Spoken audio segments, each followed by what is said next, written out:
তাহলে multiple myeloma হলো অস্থিমজ্জার plasma কোষের ক্যান্সার। তাহলে যখন এই প্লাজমা কোষে একটি মিউটেশন ঘটে, তখন অস্থিমজ্জায় এই প্লাজমা কোষের অনিয়ন্ত্রিত বৃদ্ধি ঘটে এবং এটি মাল্টিপল মাইলোমা নামে পরিচিত অবস্থার দিকে নিয়ে যায়। এখন মাল্টিপল মাইলোমার ঝুঁকির কারণগুলি কি কি? যেমন আমরা বয়স বাড়াই, সেটাই একটি ঝুঁকির কারণ, তাই বয়স নিজেই একটি ঝুঁকির কারণ।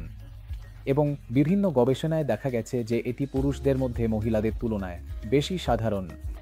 কিছু কীটনাশক বা পেস্টিসাইডও এই সম্ভাবনা বাড়ায়। এগুলির সংস্পর্শে আসা মাল্টিপল মাইলোমা হওয়ার সম্ভাবনাও বাড়ায়। এখন মাল্টিপল মাইলোমা বা অন্য কোনো প্লাজমা কোষের ব্যাধির পারিবারিক ইতিহাসও মাল্টিপল মাইলোমা হওয়ার সম্ভাবনা বাড়াতে পারে।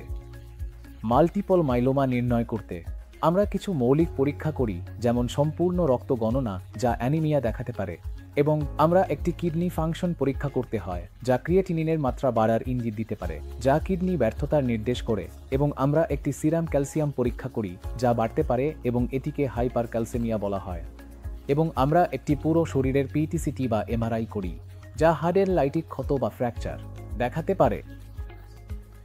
এবং পরবর্তী পদক্ষেপ হবে একটি অস্থিমজ্জা অ্যাসপিরেশন এবং বায়োপসি করা, যা 1-0 এর বেশি প্লাজমা কোষ প্রকাশ করবে।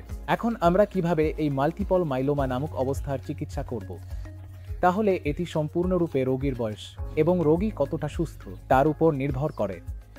আমরা সাধারণত এই রোগীদের অটোলোগাস স্টেম সেল ট্রান্সপ্লান্টের জন্য যোগ্য বা অযোগ্য হিসেবে শ্রেণীবদ্ধ করি। সাধারণত 6-5 বছরের কম বয়সী এবং যারা বেশ সুস্থ এবং যাদের অন্য কোনো সহরোগ বা যেমন হৃদরোগ বা ডায়াবেটিস বা অন্য কোনো সমস্যা নেই।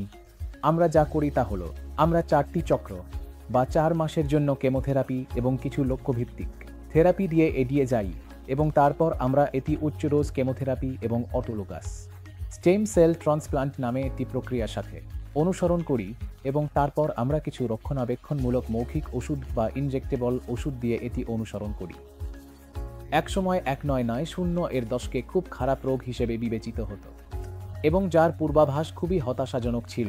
আজকাল আমরা এমন রোগীদের জন্য প্রায় 8 থেকে 10 বছরের গড় বেঁচে থাকার সময় দিতে সক্ষম হচ্ছি, যাদের একাধিক মাইলোমা নির্ণয় করা হয়েছে।